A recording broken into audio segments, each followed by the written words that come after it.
Non, non, on est dans les derniers préparatifs parce qu'on fait ça un peu spécial ce matin. Avec Claude Stéphane, pêche au brochet à la mouche.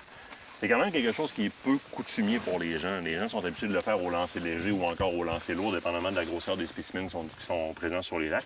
Fait qu'ils ont de la misère à s'imaginer qu'on puisse attraper un brochet avec une canne à moucher. Quand, en fait, c'est une expérience qui est incroyable. Là.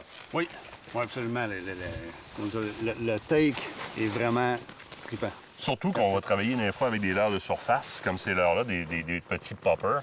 Fait que ça va donner lieu à des attaques de surface. Oui. Fait que, je veux dire, tu vis un trip qui est incroyable. C'est ce qu'on essaye en premier. Mais on là, veut que ça fonctionne. Je m'en vais à la pêche au brochet pour la première fois à la mouche.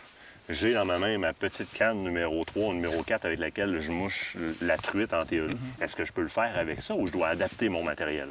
Tu vas devoir adapter ton matériel parce que ta soie 3, ta soie 4 ne sera pas assez puissante pour lancer un leurre comme ça. Donc, tu vas avoir...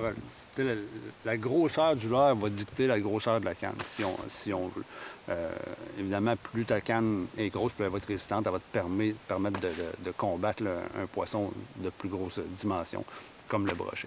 Cette canne-là que je t'ai apportée pour essayer, c'est une canne qui est vraiment faite pour ça. Elle porte le nom de Pike. C'est la série Predator, comme ça. Puis c'est comme la version Pike qui est vraiment faite pour ça, avec une section du bas qui va être très puissante pour te permettre de combattre le poisson. Mais c'est aussi une canne qui est conçue pour charger bas dans le brin, vraiment au milieu du brin. Parce qu'avec des gros leurres, des grosses soies, on veut que la canne se charge vraiment complètement pour être capable de catapulter.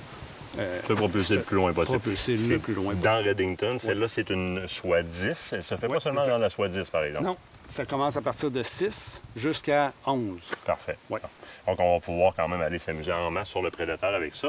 Autre chose particulière, évidemment, on y va des bas de ligne qui sont différents un peu. Donc, on y va avec des bas de ligne qui sont en métal, parce qu'évidemment, un peu comme quand on y va au lancer léger. Marie-Claude, float tube, depuis qu'on est arrivé dans le bois, elle me dit, on va à la pêche en float tube. C'est une expérience que toi, tu apprécies, pêcher en float tube. Ah, tout à fait. Écoute, d'être assis toute seule dans l'eau, à palmer, puis d'aller dans des endroits où est-ce qu'on peut pas nécessairement se rendre en bateau. Moi, c'est quelque chose que j'aime beaucoup, puis d'être vraiment presque à fleur de l'eau. C'est sûr que pour pêcher, faut moucher un peu plus haut, donc c'est une technique qui est un peu différente. Mais c'est ça, c'est surtout la proximité. Tu es capable de prendre ton poisson très, très proche, puis de se rendre dans des petites baies de foin. Fait que non, c'est vraiment une toute autre expérience que de pêcher en bateau ou à gué. Je vous laisse continuer à gonfler tout ça, à préparer tout ça. Moi, je vais prendre la chaloupe, je vais vous suivre parce que j'ai un caméraman qui, lui, les fesses dans l'eau, ça peut être un petit peu plus hasardeux. Et on s'en va voir Monsieur le Brochet. Excellent.